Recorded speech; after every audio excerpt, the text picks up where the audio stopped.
Hello students, तो आज हम करने वाले हैं अपना टॉपिक एरोमेटिसिटी का सेकंड लेक्चर। फर्स्ट लेक्चर हमने इससे पहले कर लिया था और उसमें हमने कंपाउंड्स हमारे क्या होते हैं, होमो एरोमेटिक, नॉन एरोमेटिक और जितने भी बाकी कंपाउंड्स हैं हमने कर लिए थे, है ना।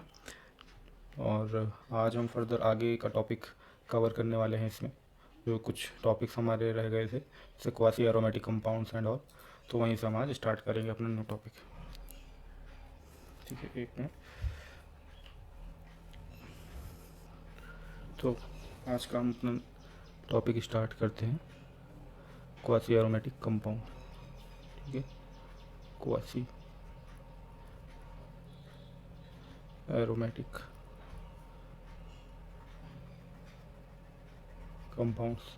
ठीक है, तो क्वासी एरोमेटिक कंपाउंड्स क्या होते हैं कि कुछ पोलर ऐसे सिस्टम की जो अगर अपनी पोलैरिटी की वजह से एरोमेटिक बन सकते हैं, तो वो क्या करते हैं, अपने आप के डबल बॉन्ड को ब्रेक करके एरोमेटिक सिस्टम में कन्वर्ट हो जाते हैं। ठीक है ना, जैसे एग्जांपल के लिए आपका ये सिस्टम हो गया।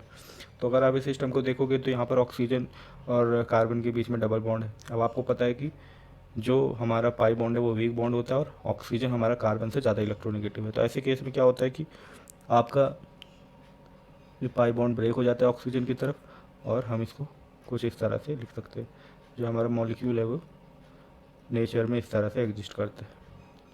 ठीक है, क्यों ऐसा क्यों कर रहे हो? क्योंकि आप देख पा रहे हो कि ऐसा करने से वहाँ पे क्या हो गया, वो एरोमेटिक सिस्टम बन गया है। क्योंकि वहाँ पर क्या हो गया, आपके 2 पाई इलेक्ट्रॉन्स है। क्या है? 2 पाई इलेक्ट्रॉन्स है, या इसे हकल रूल के अकॉर्डिंग अगर हम देखेंगे 4n + 2 = 2, 4n इक्वल टू क्या हो जाएगा, 2 - 2 = 0, n इक्वल टू क्या हो जाएगा, 0/4 = 0, है ना। तो ये क्या अपने आप में एरोमेटिक बन जाते हैं ना। तो क्योंकि ये एरोमेटिक इस एज सच नहीं है, अगर ये अपने नॉर्मल फॉर्म में एग्जिस्ट करे, ये अपनी पोलैरिटी की वजह से एरोमेटिसिटी गेन कर लेते हैं, इसलिए इनको क्वासी एरोमेटिक बोला जाता है। क्या बोला जाता है इन्हें? Quasi aromatic. ठीक है ना। अब इसी तरह से आपका एक और सिस्टम एग्जिस्ट करता है क्वासी एरोमेटिक फॉर्म में, और एक एग्जांपल देख लेते हैं हम इसका।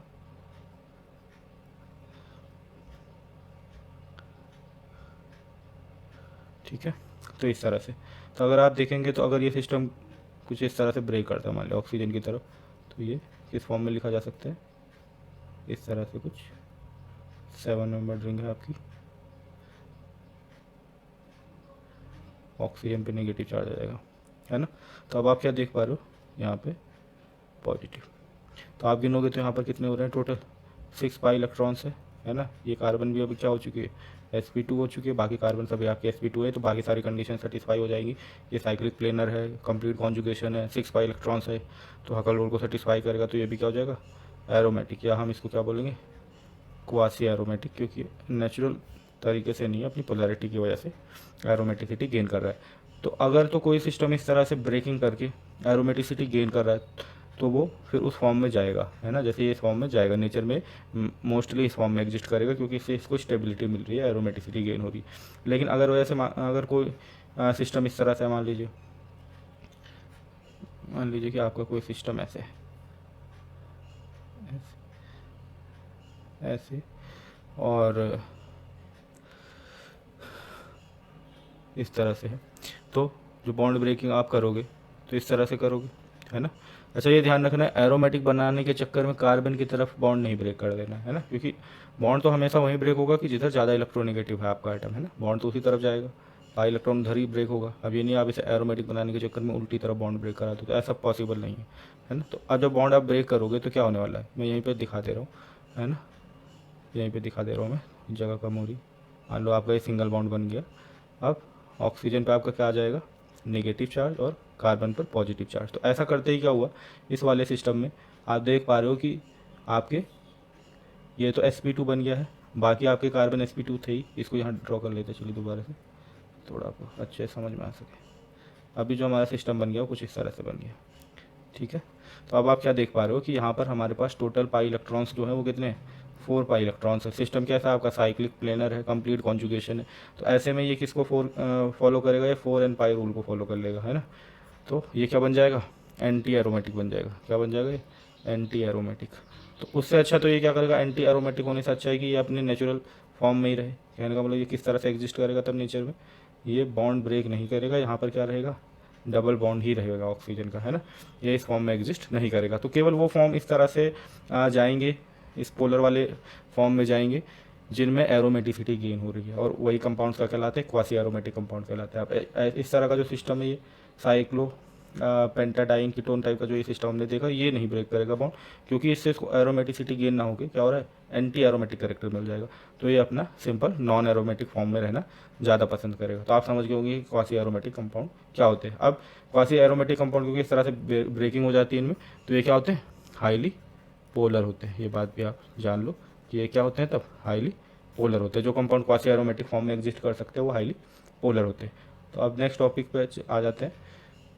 एक नेक्स्ट टॉपिक हमारा और रह रहा है, वह है non Huckel lone pair, non Huckel lone pair and aromaticity, non Huckel lone pair and aromaticity.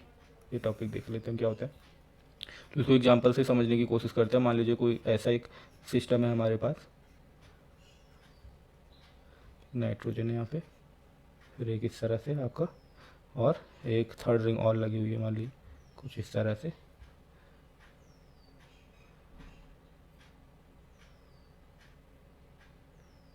ठीक है, थोड़ी ड्राइंग सही नहीं बन पा रही और आप समझ जाना, है ना।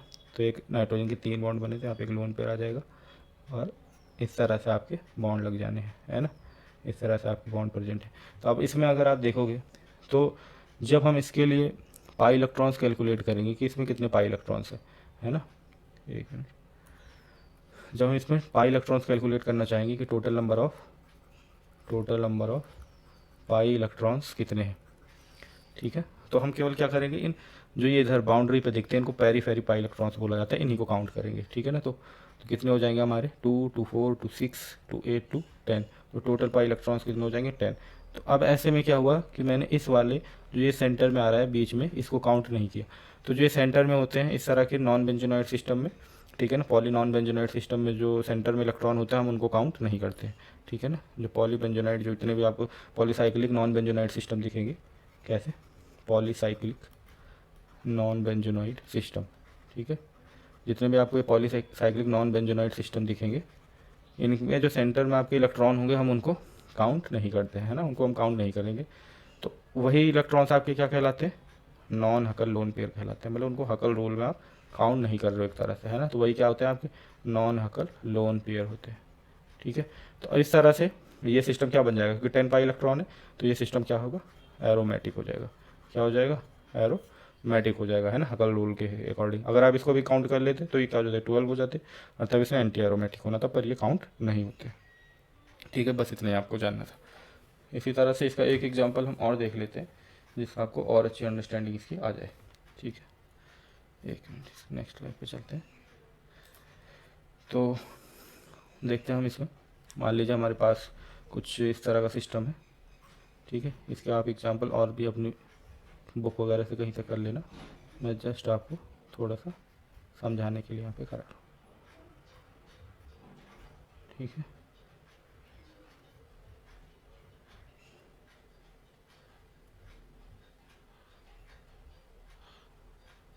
तो जैसे मैंने वहाँ भी क्या बोला था कि ये पॉलीसाइक्लिक नॉन बेंजोनाइड सिस्टम, तो ऐसा ज़रूरी नहीं है कि नॉन बेंजोनाइड हो, बल्कि बेंजोनाइड भी हो सकता है, मतलब बेंजीन रिंग भी हो सकती है, वो आप सही कर लेना एक बार, है ना, उसको आप सही कर लेना। बस ये है कि हाँ पॉलीसाइक्लिक सिस्टम होना ज़रूरी है ना। यहाँ पर जो मैंने ये बोला पॉलीसाइक्लिक नॉन बेंजोनाइड, तो इसे काट लो, है ना, केवल पॉलीसाइक्लिक बेंजोनाइड सिस्टम मान के चलो, अब इसे बेंजोनाइड सिस्टम, ठीक है। तो अब इनके केस में हमें क्या करना होता है कि केवल पेरीफेरी इलेक्ट्रॉन्स को ही काउंट करना होता है, ठीक है ना।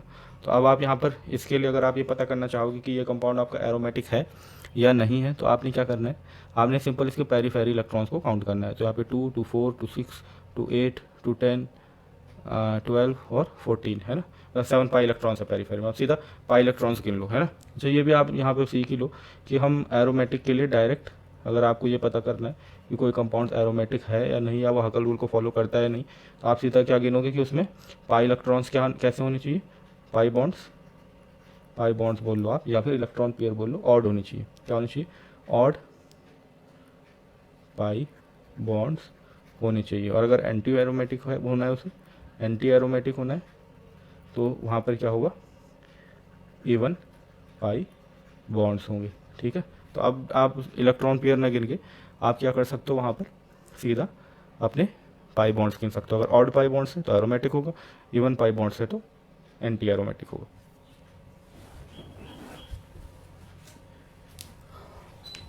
अब इस वाले सिस्टम में हम थोड़ा देखते हैं कि हमारे जो पाई बॉन्ड्स हैं कितने, तो 1 2 3 4 5 6 7।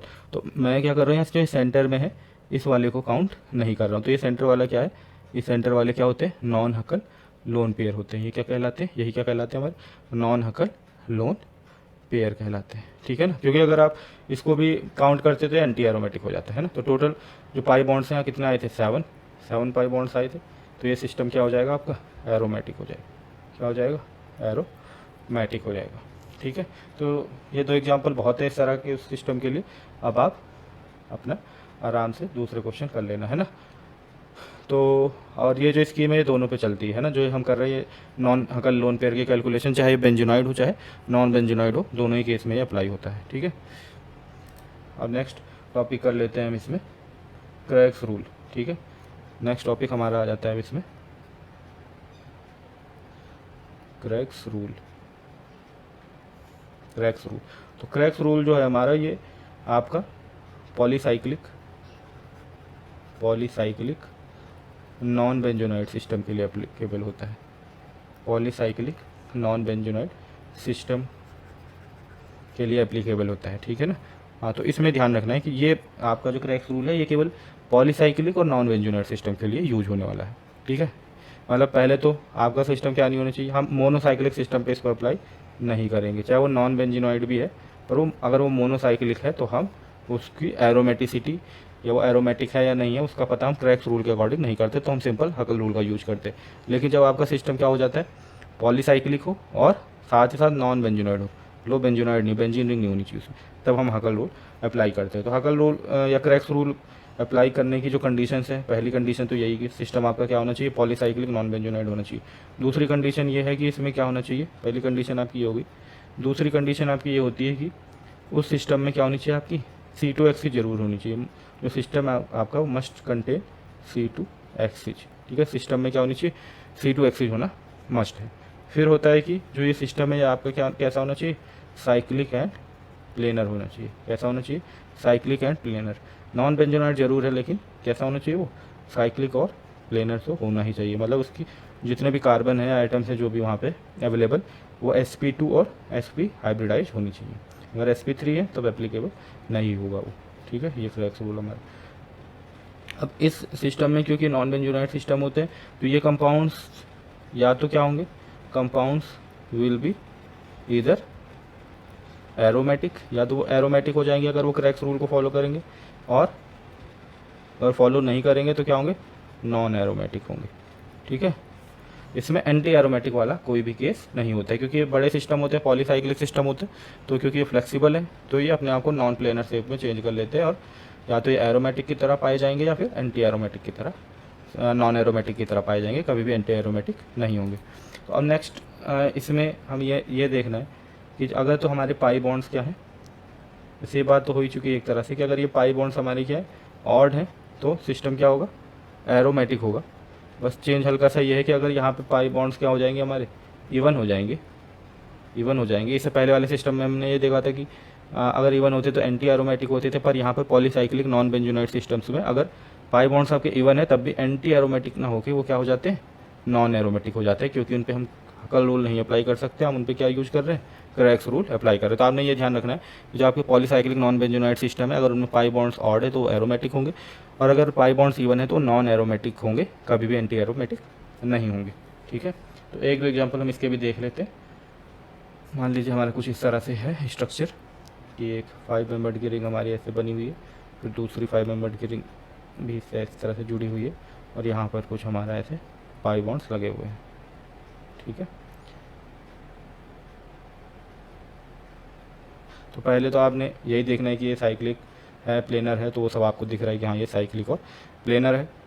फिर यहाँ से आप क्या है, नॉन बेंजोनाइट सिस्टम भी है ना, कोई भी बेंजीन रिंग नहीं है, तो आप इस पर क्रेक्स रूल अप्लाई करने की सोचोगे, क्योंकि ये क्या है, पॉलीसाइक्लिक हो गया जब दो साइकिल जुड़ी हुई है, 5 मेंबर्ड साइकिल, और यहाँ पर ये प्लेनर भी है ना, और साइक्लिक कॉन्जुगेशन भी है इसमें, कंप्लीट कॉन्जुगेशन। अब हम इसमें क्या करेंगे, C2 एक्सिस पास करने की कोशिश करेंगे, जिससे कि हम ये पता लगा पाएँ कि यहाँ पर C2 एग्जिस्ट कर रही है या नहीं कर रही। अगर C2 एक्सिस है तो हम इसको मानेंगे, क्रेक्स रूल एप्लीकेबल होगा, अदरवाइज नहीं होगा। तो जैसा आपने ये C2 एक्सिस पास कर दी, मान लीजिए यहाँ से C2 एक्सिस का क्या मतलब है, जब आप उसको 180 डिग्री से रिवॉल्व करो, इस तरह से रोटेट करो, तो जो एक एटम है वो दूसरे एटम को रिफ्लेक्ट करना चाहिए, है ना, इस तरह से, या वो उसकी जगह ले ले, कहने का मतलब किसी भी तरह से आप समझ सकते हो। तो ये एटम इस एटम की जगह ले लेगा, जब आप इसको ऐसे 180 डिग्री घुमाओगे, ये एटम आपका क्या करेगा, इसकी जगह ले लेगा, मतलब ये एटम तो यहाँ पहुँच जाएगा, ये एटम यहाँ पहुँच जाएगा, इसी तरह से ये एटम क्या होगा, यहाँ पहुँच जाएगा। तो इस तरह से ये क्या कर रहा है, यहाँ पर C2 एक्सिस क्योंकि प्रेजेंट है, तो अब हमें सिंपल क्या करना है, पाई बॉन्ड्स काउंट कर लेने हैं। तो जब आप पाई बॉन्ड्स काउंट करोगे तो टोटल पाई बॉन्ड्स आपको कितने मिल रहे हैं, यहाँ पे टोटल पाई बॉन्ड्स आपको 4 मिल रहे हैं। कितने मिल रहे हैं, 4, जो कि क्या है, इवन वैल्यू है, तो इसके हिसाब से क्या हो जाएगा, नॉन एरोमेटिक हो जाएगा, क्योंकि एंटी एरोमेटिक तो ये होते नहीं, तो ये क्या हो जाएगा, नॉन एरोमेटिक हो जाएगा, ठीक है ना। इसी तरह से इसका एक एग्जांपल और कर लेते हैं, जिससे कि आपको क्या है कि आसानी हो करने में, ठीक है ना। 1 मिनट, जस्ट 1 मिनट, मैं इसको पहले थोड़ा सा रब कर देता हूँ, स्लाइड यहाँ पे ख़त्म हो गई है। तो ठीक है, इसको आपने समझ ही लिया होगा। 1 मिनट के लिए आप होल्ड करो, मैं इसको थोड़ी नई स्लाइड प्रिपेयर कर लेता हूँ, फिर उसके बाद हम आगे के लेक्चर्स देखेंगे इसे, है ना। तो ठीक है, तो देखते हैं इसमें एक एग्जांपल इसका और देख लेते हैं, है ना, बाकी इतना बहुत है।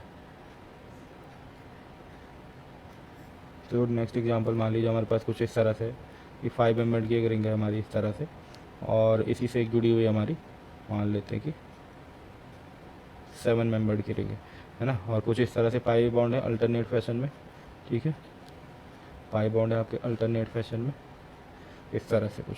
तो अगर आप यहाँ से मान लो एक C2 एक्सिस पास करते हो, है ना, कुछ इस तरह से आप मान लो 2 कार्बन एटम से C2 एक्सिस पास करते हो, है ना, तो आप क्या देखोगे कि ये एटम आपका इस एटम को रिफ्लेक्ट कर रहा है, ये एटम आपका इस एटम को रिफ्लेक्ट कर रहा है। फिर इसी तरह से जब आप ऊपर ले जाओगे इनको, तो क्या होगा, ये ऊपर जाके इस एटम को रिफ्लेक्ट करेगा, है ना, ये आपस में एक दूसरे को रिफ्लेक्ट कर रहे होंगे इस तरह से। तो आप क्या देख रहे हो कि यहाँ पर C2 एक्सिस तो प्रेजेंट है ना, बाकी सारी चीज़ें सेटिस्फाई थी कि ये साइक्लिक प्लेनर और कंप्लीट कॉन्जुगेशन था। यहाँ पर हम पाई बॉन्ड्स गिनेंगे तो टोटल पाई बॉन्ड्स कितने हैं, टोटल पाई बॉन्ड्स आपके कितने हो जाएंगे, यहाँ पर काउंट करने पर हमें पाई बॉन्ड्स कितने मिल रहे हैं, 5 मिल रहे हैं, जो कि क्या है, ऑड है। तो इसके हिसाब से फिर ये क्या हो जाएगा, एरोमेटिक हो जाएगा, ये सिस्टम हमारा क्या हो जाएगा, एरोमेटिक हो जाएगा। तो आप क्रेक्स रूल भी समझ ही गए होंगे कि क्रेक्स रूल क्या होता है, ठीक है ना। इसमें कुछ इसी से जुड़ी हुई सिंपल और भी बातें हैं, तो वो देख लेंगे हम, जो क्वेश्चन करेंगे डायरेक्ट तक। अब हम नए सिस्टम को पढ़ लेते हैं, हमारा फुल वेलिन सिस्टम, ठीक है ना। नेक्स्ट सिस्टम है कि हमारे माइनर टॉपिक है, पर क्वेश्चन पूछ लिए जाते हैं इनसे भी कभी कभी, तो आपको पता होनी चाहिए। Full valine system, full valine system में क्या होता है कि आपका कोई इस तरह से मान लीजिए रिंग होगी, ठीक है, और उसमें क्या होता है, कुछ इस तरह से एल्कीन सिस्टम जुड़ा होता है ना। तो इस तरह से मान लीजिए आपका एक सिस्टम ये हो गया, दूसरा मान लेते हैं कि ऐसे ही 7 मेंबर्ड रिंग है, ठीक है, 7 मेंबर्ड रिंग है, और यहाँ पर भी ऐसे ही एल्कीन सिस्टम जुड़ा हुआ है। फिर ऐसे यहाँ पर हम एक और सिस्टम ले लेते हैं, मान लीजिए आपका 3 मेंबर्ड रिंग है, 1 मिनट ड्रॉप कर देते हैं। यहाँ पर मान लीजिए कि आपका 3 मेंबर्ड रिंग है, और यहाँ पे कुछ इस तरह से, तो ये आपके फुल वेलिन सिस्टम कहलाते हैं, ठीक है ना। तो ये जितने भी फुल वेलिन सिस्टम होते हैं ये क्या होते हैं, नॉन एरोमेटिक होते हैं। ये क्या होते हैं, नॉन एरोमेटिक होते हैं। नॉन एरोमेटिक होने की वजह क्या है कि यहाँ पर आपको क्या मिल रहा है, यहाँ पर आपको कॉन्जुगेशन नहीं मिल पा रही, यहाँ पे कॉन्जुगेशन आपकी इस तरह से नॉन प्लेनैरिटी की वजह से ब्रेक हो जाते हैं, नॉन एरोमेटिक होते हैं ना, क्योंकि अभी कार्बन कार्बन है दोनों तरफ, तो इस तरह से बॉन्ड तो ब्रेक होगा नहीं जैसे कि क्वासी एरोमेटिक कंपाउंड में होता था, है ना। तो क्वासी एरोमेटिक कंपाउंड से ये कुछ इसी तरह से डिफरेंट है कि यहाँ पर इस तरह से बॉन्ड डिफरेंट नहीं, ब्रेक नहीं हो सकता, क्योंकि यहाँ पर भी कार्बन है और यहाँ पर ऊपर भी कार्बन है, तो इलेक्ट्रोनिगेटिविटी डिफरेंस कुछ है नहीं, तो ये सभी क्या हो जाएंगे, इस वजह से नॉन एरोमेटिक की कैटेगरी में आ जाएंगे। सभी के सभी जो हमारे फुल वैलेंस सिस्टम है वो क्या होते हैं, नॉन एरोमेटिक सिस्टम होते हैं। बस इतना ही ध्यान रखना था आपको, और कुछ नहीं, ठीक है। कंफ्यूज नहीं करना है कि क्वासी एरोमेटिक कंपाउंड्स और फुल वैलेंस सिस्टम के बीच में, ठीक है। अब कई बार ऐसा होता है कि इसी फुल वैलेंस सिस्टम से मैच करते हुए ही में कई बार दो रिंग कनेक्टेड हो जाती हैं आपस में, है ना। इसको भी आप एक तरह से फुल वैलेंस सिस्टम का ही पार्ट मान सकते हो, ठीक है ना। एग्जैक्ट तो हम नहीं बोल सकते, पर ये एक तरह से उसी का एक्सटेंशन है। मान लीजिए कि कुछ इस तरह से दो रिंग कनेक्टेड है आपस में, ठीक है। तो अब जब इस तरह से दो रिंग कनेक्टेड है, एक मिनट इसको थोड़ा और अच्छे से ड्रॉ करते हैं जिससे कि कन्फ्यूजन ना हो। मान लीजिए ये 3 मेंबर्ड की रिंग है, ठीक है, और यहाँ पे इस तरह से इनके बीच में डबल बॉन्ड लगा दिया गया है, ठीक है, कुछ इस तरह से है। अब मान लीजिए अगर हम अपना ये पाई बॉन्ड ब्रेक करने की कोशिश करते हैं, तो यहाँ पे क्या आ जाएगा, नेगेटिव चार्ज, यहाँ पे क्या आ जाएगा, पॉजिटिव चार्ज। तो अगर हम इस रिंग को देखें केवल, तो ये रिंग कैसी लगेगी हमें कि ये रिंग एरोमेटिक है ना, एरोमेटिक है ना ये, क्योंकि ये क्या हो जाएगी, साइक्लिक प्लेनर कंप्लीट कॉन्जुगेशन वगैरह सब हो गया, और 2 पाई इलेक्ट्रॉन से केवल ऑड पाई इलेक्ट्रॉन है, ऑड पाई बॉन्ड है ना इसमें, ऑड पाई बॉन्ड है, मतलब पाई इलेक्ट्रॉन तो 2 है, पाई बॉन्ड वाइज ऑड है ना, वन पाई बॉन्ड। तो इस तरह से एरोमेटिक हो जाएगी। इसके केस में आपका ये भी वही कंप्लीट कॉन्जुगेशन वगैरह सब कुछ हो जाएगा, और यहाँ पे लेकिन क्या हो गए, 4 पाई बॉन्ड्स हो जाएंगे, तो ये क्या हो जाएंगे, आपकी एंटी एरोमेटिक रिंग बन जाएगी। क्या बन जाएगी, एंटी एरोमेटिक रिंग बन जाएगी। तो ऐसे केस में फिर आपका जो ये बॉन्ड ब्रेकिंग है ये नहीं होगी, क्योंकि एक सिस्टम आपका एंटी एरोमेटिक बन रहा है, तो कोई फ़ायदा नहीं है करके, है ना। तो ये सिस्टम एज इट ही रहेगा कि यहाँ कोई बॉन्ड, जो डबल बॉन्ड है बीच में, ये ब्रेक नहीं होता है, और ये नॉन एरोमेटिक फॉर्म में ही रहते हैं, double bond as such retain रहता है, ठीक है। लेकिन वहीं पर अगर आपका कोई सिस्टम इस तरह से हो, मान लो कि आपके पास कोई ऐसे 5 मेंबर रिंग है, और यहाँ पे हम मान लेते हैं कि एक 3 मेंबर रिंग है, कुछ इस तरह से है, यहाँ पे भी मान लेते हैं, यहाँ पे डबल बॉन्ड है। अब मान लीजिए पाइप बॉन्ड ब्रेक होना है, तो अगर पाइप बॉन्ड कुछ इस तरह से ब्रेक होता है कि यहाँ पर क्या आ जाता है, पाइप बॉन्ड इस तरफ शिफ्ट हो जाता है ना, और ये फॉर्म इस तरह से कन्वर्ट हो जाता है आपका 5 मेंबर रिंग है, इस तरह से, इस तरह से, ठीक है। तो आप यहाँ पे पॉजिटिव चार्ज आ जाएगा और यहाँ पर नेगेटिव चार्ज आ जाएगा। तो इससे क्या हो रहा है, इस वाले सिस्टम के लिए आप देखोगे यहाँ पे क्या हो जाएगा, 2 2 4 2 6, मतलब 6 पाई इलेक्ट्रॉन या ऑड पाई इलेक्ट्रॉन्स कह लो आप डायरेक्टली में। तो ये क्या हो गया, मतलब ऑड पाई बॉन्ड, तो ये क्या हो गया, एरोमेटिक हो गया। ये क्या हो गया आपका एरोमेटिक, और ये वाली रिंग भी क्या हो गई, एरोमेटिक। तो इस ऐसे केस में आपके जो पाई बॉन्ड्स हैं ब्रेक हो जाएंगे, ठीक है।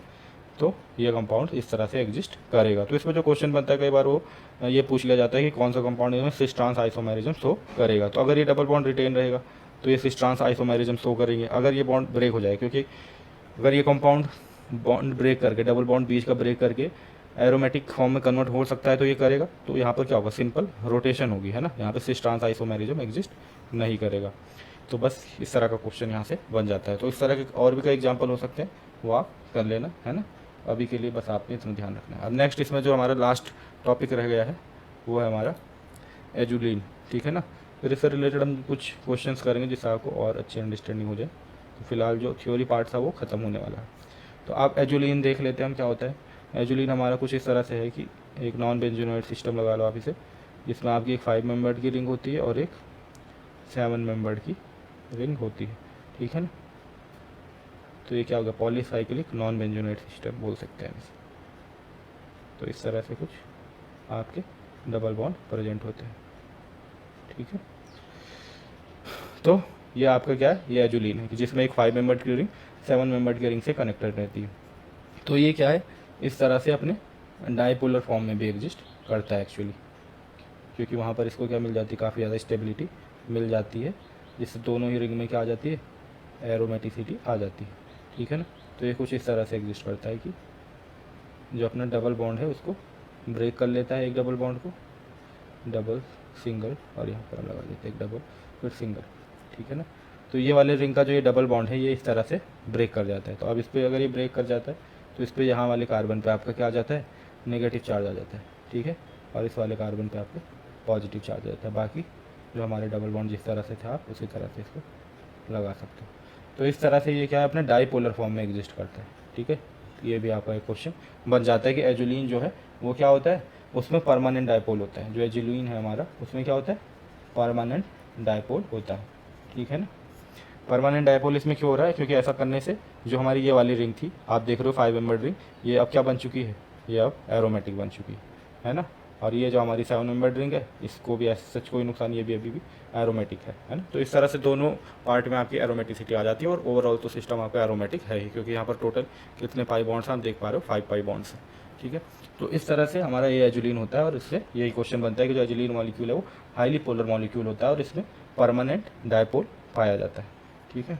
तो अभी हम कुछ थोड़े क्वेश्चन कर लेते हैं, जिससे कि हमने जो थ्योरी पढ़ी है उसकी हमें और अच्छी अंडरस्टैंडिंग हो जाए।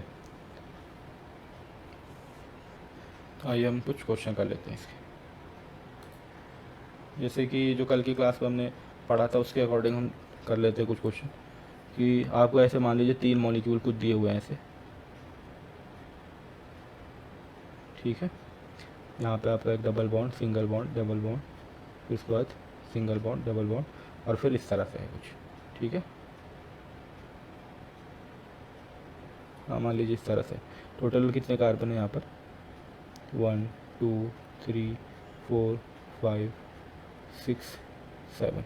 जो प्रॉपर बन नहीं पाया, इसको 1 मिनट रब करके दोबारा से बनाते हैं। क्वेश्चन जो है हमारा वो है 8 मेंबर्ड रिंग का, इसको हम रब करते हैं, एक बार दोबारा से बना लेते हैं इसको।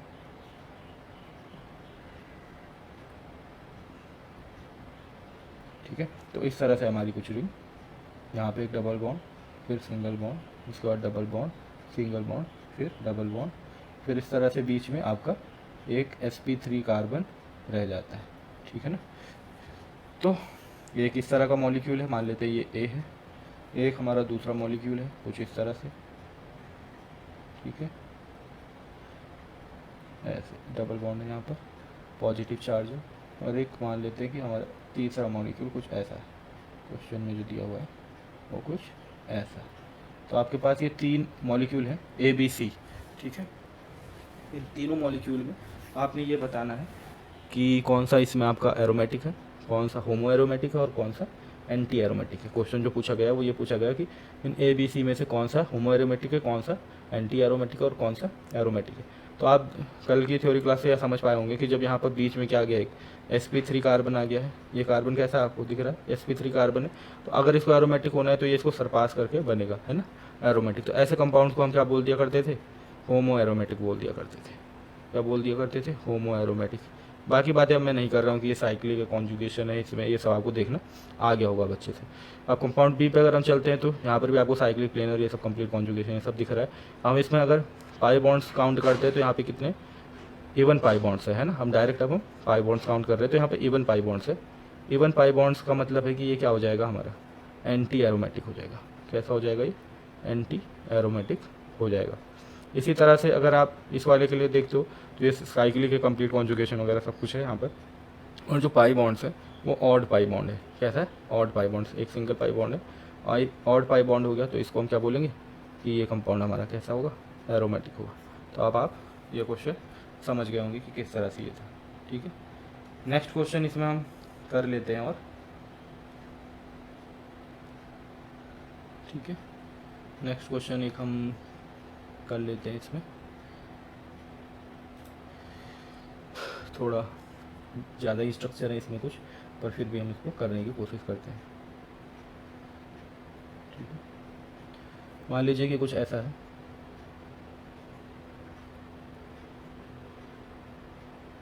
ऐसे करके आपको स्ट्रक्चर बना के दिए गए। एक स्ट्रक्चर आपका ये हो गया, एक स्ट्रक्चर आपका कुछ इस तरह से है, नॉर्बोरिन सिस्टम इसमें,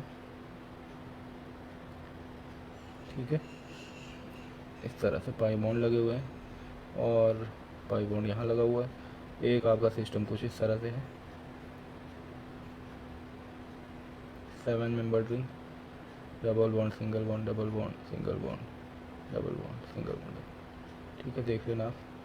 कहीं कोई मिस्टेक हुई होगी तो स्ट्रक्चर बनाने में, और एक इस तरह से। ठीक है, तो आपके मान लीजिए 4 कंपाउंड्स हैं ये ABCD। ठीक है, अब इन कंपाउंड्स में हमें ये बताना है कि कौन सा कंपाउंड हमारा एंटी एरोमेटिक है ना। तो आप ये देखोगे ये बोरॉन है, बोरॉन में क्या होता है, एक वैकेंट पी ऑर्बिटल होता है, तो इसकी हाइब्रिडाइजेशन क्या होने वाली है, sp2 होने वाली है। तो यहाँ पर क्या है, पूरी तरह से साइक्लिक है, प्लेनर है, कंप्लीट कॉन्जुगेशन वगैरह सब कुछ है यहाँ पर, है ना। लेकिन जो पाई इलेक्ट्रॉन्स हैं या पाई बॉन्ड हम बोल रहे हैं डायरेक्ट, वो कैसे इवन है, वो कितने इवन पाई बॉन्ड्स हैं। तो इवन पाई बॉन्ड्स का मतलब ये क्या कंपाउंड क्या हो जाएगा, एंटी एरोमेटिक हो जाएगा। ये कंपाउंड कैसा हो जाएगा आपका, एंटी एरोमेटिक हो जाएगा। ये जो नॉर्बोरियन सिस्टम है ये कैसा होता है, नॉन प्लेनर होता है। इतना तो आपको पता ही होगा, नॉर्बोरियन सिस्टम कैसा होते हैं, नॉन प्लेनर होते हैं।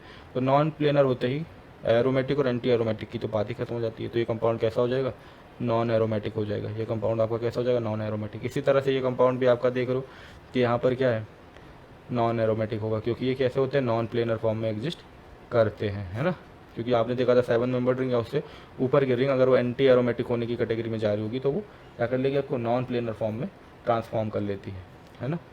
और इसी तरह से आपका ये जो कंपाउंड है ये क्या करेगा, इस तरह से अपना पाई बॉन्ड ब्रेक कर लेगा ऑक्सीजन की तरफ। यहाँ पे क्या मिल जाएगा इसको, पॉजिटिव चार्ज, और ऐसा बनते ही क्या बन जाएगा, एरोमेटिक बन जाएगा। क्या बन जाएगा, एरोमेटिक। तो आपको एंटी एरोमेटिक कंपाउंड पूछा गया था कि इसमें से कौन सा एंटी एरोमेटिक है, तो वो क्या है हमारा, ये ऑप्शन इस तरह से ए हो जाएगा, है ना, कंपाउंड ए हमारा।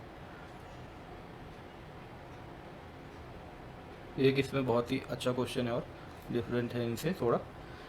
इस तरह से पूछा गया है कि आपको कंपाउंड्स बना के दिए गए हैं कुछ। एक आपका ये बेंजीन रिंग है, ठीक है। एक आपकी कुछ इस तरह से साइक्लोपेंटाडाइन रिंग है, और इस पर ब्रोमीन लगा दिया गया है इस पर भी। और एक आपका है इसी तरह से साइक्लोहेप्टाट्राइन सिस्टम, ठीक है। इस पे भी आपको ऐसे ही क्या लगा दिया, एक ब्रोमीन लगा के दिया गया है। और चौथा मॉलिक्यूल हम अपना नीचे बना लेते हैं, पायरिडीन है, पायरिडीन सिस्टम दिया हुआ है, उसमें भी कुछ इस तरह से, ठीक है। तो अब इसमें ये पूछा गया है कि अगर इनका इन चारों मॉलिक्यूल का, जो मान लीजिए ए, ये बी, ये सी और ये डी है, तो इन चारों मॉलिक्यूल का रिएक्शन आपका करवाया जाता है किसके साथ, सिल्वर नाइट्रेट के साथ। तो इनमें से कौन सा AgBr का प्रेसिपिटेट देगा आपको, कौन सा मॉलिक्यूल आपको AgBr का प्रेसिपिटेट देगा, है ना। ये हमने इसमें आंसर बताना है। तो अगर आप देखोगे तो AgBr का प्रेसिपिटेट देने के लिए सिल्वर प्लस आयन के साथ रिएक्ट करेगा, मतलब इसके वैकेंट डी ऑर्बिटल में अब जो इसके लोन पेयर हैं हेलोजन के, ब्रोमीन के, ये इसको इंसर्ट करेगा और फिर इस तरह से यहाँ से बाहर हो जाएगा। लेकिन बाहर होने के बाद जो यहाँ पे प्लस चार्ज आएगा रिंग पे, क्या वो स्टेबल है, अगर वो स्टेबल है तो यहाँ पर ये क्या है, ये ब्रोमीन यहाँ से ब्रोमाइड आयन के तौर पे निकलेगा और प्रेसिपिटेट सिल्वर ब्रोमाइड का फॉर्म होगा। अगर नहीं है होगा पॉजिटिव चार्ज रिंग पे स्टेबल, तो वो ब्रोमाइड आयन वहाँ से नहीं निकलने वाला। तो आपको पता है कि ये क्या है, बेंजीन की जो ये कार्बन है sp2 कार्बन है, sp2 कार्बन पे आपका पॉजिटिव चार्ज स्टेबल होता नहीं है, तो इसका मतलब यहाँ पर आपको सिल्वर ब्रोमाइड का प्रेसिपिटेट नहीं मिलने वाला। इसी तरह से आप इस वाले क्वेश्चन पे अगर आप आओगे तो यहाँ से अगर हम ब्रोमाइड आयन को निकालेंगे तो यहाँ पे पॉजिटिव चार्ज आएगा। पॉजिटिव चार्ज आते ही इसका क्या हो जाएगा, ये अगर ऐसा कुछ करता है ये तो ये एंटी एरोमेटिक हो जाएगा। तो एंटी एरोमेटिक बन रहा है सिस्टम, तो वो क्यों ही करेगा, तो यहाँ पर भी सिल्वर ब्रोमाइड का प्रेसिपिटेट आपको नहीं मिलने वाला है। इस वाले सिस्टम में अब आप देखिए, अगर यहाँ से ब्रोमाइड निकलता है तो यहाँ पे पॉजिटिव चार्ज आएगा। पॉजिटिव चार्ज आते ही आप देख रहे हो यहाँ पे कंप्लीट कॉन्जुगेशन पॉसिबल हो जाएगी, और कंप्लीट कॉन्जुगेशन पॉसिबल हो जाएगी, साथ ही साथ यहाँ पर क्या है, ऑड पाई बॉन्ड्स हैं, तो इससे मतलब ये एरोमेटिक बन जाएगा। क्या बन जाएगा, एरोमेटिक बन जाएगा। और एरोमेटिक बन रहा है सिस्टम, तो यहाँ पे सिल्वर ब्रोमाइड का प्रेसिपिटेट होगा। अब फोर्थ केस देखें तो पायरिडीन का यहाँ पर भी वही है कि यहाँ पर sp2 कार्बन है, पॉजिटिव चार्ज स्टेबल नहीं होगा, तो ऐसे केस में क्या है आपका, यहाँ पर भी सिल्वर ब्रोमाइड का प्रेसिपिटेट नहीं बनेगा। तो ऑप्शन सी जो हमारा है साइक्लोहेप्टाट्राइन, जिस पर ब्रोमाइड लगा हुआ है, वहीं पे क्या बनने वाला है हमारा, सिल्वर ब्रोमाइड प्रेसिपिटेट हमें मिलने वाला है। तो इस तरह से भी क्वेश्चन आपका पूछ लिया जाता है, ठीक है। नेक्स्ट क्वेश्चन हम कर लेते हैं इसमें एक और, थोड़ा सा डिफरेंट क्वेश्चन एक था इसमें, वो मैं आपको करा देता हूँ। एक मिनट, बाकी तो आप थ्योरी क्लास से आप आसानी से कर लोगे,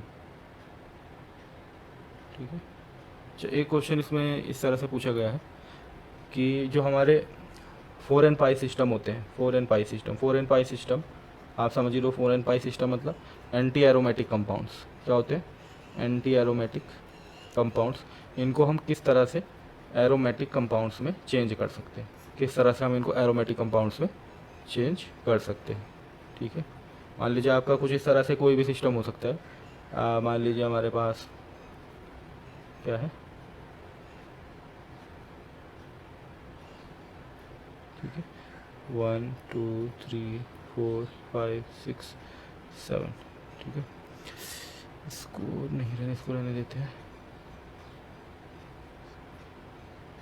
ठीक है। अब सही है, मान लीजिए इस तरह से हमारे पास कोई मॉलिक्यूल है, ये साइक्लोऑक्टा टेट्राइन। तो ये कंपाउंड क्या है, आपका 4n सिस्टम है, ये हम पढ़ चुके हैं।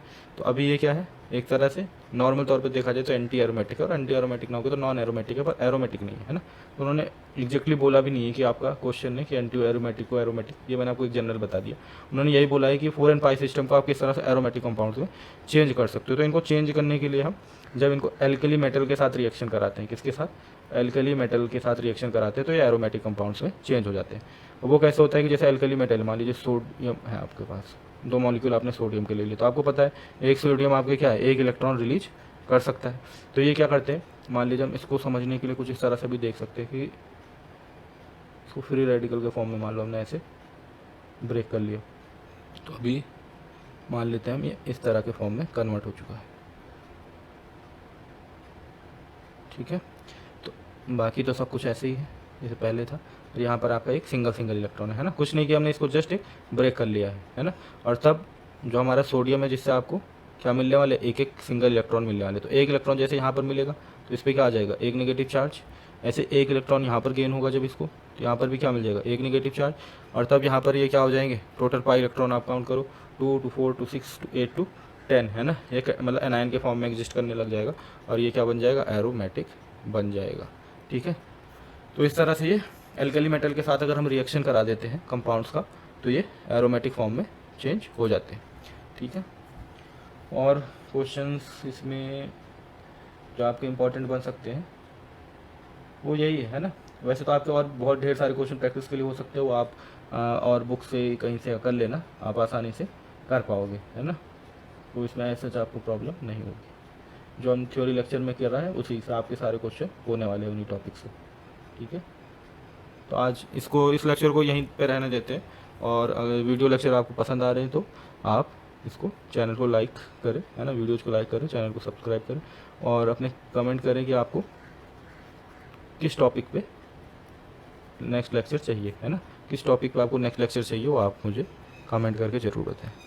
उसी हिसाब से यहाँ पे करा जाएगा। बाकी इन जनरल अभी जो चलने वाला है वो GOC कराई जाएगी, है ना, GOC कराई जाएगी इसमें। तो अभी के लिए थैंक यू सो मच, मिलते हैं आपको नेक्स्ट वीडियो लेक्चर में। Thank you so much.